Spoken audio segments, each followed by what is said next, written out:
Let's talk about how to sleep off your belly fat.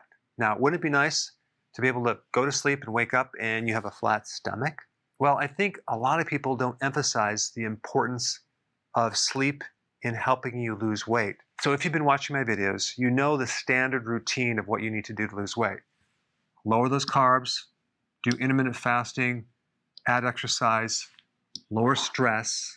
But I want to emphasize sleep because I had someone recently who was doing everything right, but they were plateaued.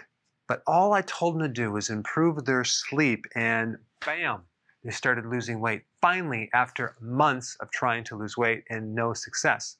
There's an interesting study, I'll put it down below, that demonstrated that when you get less than 5 hours of sleep, you significantly increase the risk of obesity, specifically visceral fat around your midsection. So let's go through some key points. When you sleep, you burn the most fat. You don't burn a lot of fat during the day.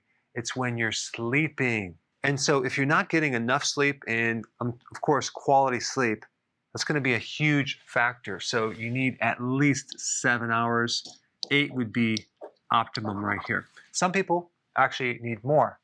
But there's some people that get like 9 or 10 hours, but the quality is terrible. So that's a big factor too. So I'm talking about high quality, sufficient sleep. And by the way, I get a lot of feedback when someone gets a really good night rest, their mood is incredible. Their stress goes way down. So sleeping reduces stress, specifically cortisol. Number 3, sleep improves your blood sugar levels. It will actually help you get rid of insulin resistance because it helps stabilize your blood sugars. With a lack of sleep, you're going to gain weight. You're going to have more symptoms with metabolic syndrome, and your appetite will go up. So here's some tips. Number 1, add some plants in your room where you sleep. It'll give you more oxygen. I would also highly recommend keeping your window open when you sleep, unless it's the middle of winter. But other than that, opening the window will help you sleep as well. If you're not on a low-carb diet, you should get on a low-carb diet and just notice the difference in quality of sleep. First of all, you're not going to get up several times a night to urinate. Secondly, you're going to notice that you're going to breathe better through your sinuses.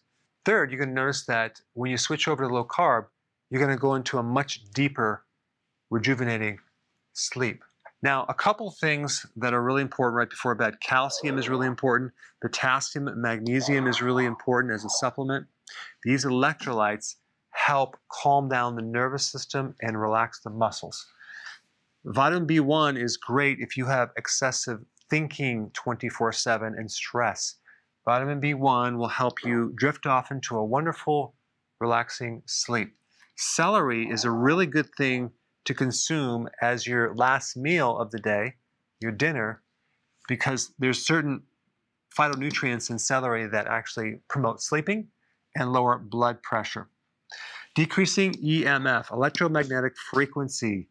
I'm talking about in your room, if you have a lamp or you have some type of electrical device, unplug them, because even though the light's off, you still have voltage or current going on in the wire, and there's electrical fields that extend from those wires about 6 feet.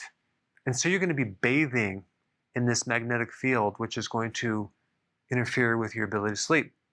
So with myself, I cleaned all that up, and that made a huge difference in my sleep. And I have a little tester, an EMF tester. I'll put a link down below if you want more information how to test yourself. But you want to test different parts of your house where you spend most of the time, if it's behind a computer, or you spend 1/3 of your time in bed. It'd be a very good idea to make sure that your EMF levels are on the low side.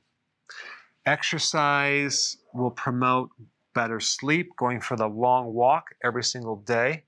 I do that routinely. Also, go to bed when you're tired. If you are tired around 9:30, like myself, just go to bed. Because if you don't, and you push through it, all of a sudden you're awake, and now you're going to have to wait until you catch the next wave. There's 90-minute sleep cycles. So if you don't go to bed when you're tired and all of a sudden now you're awake, it's going to be difficult to go to sleep.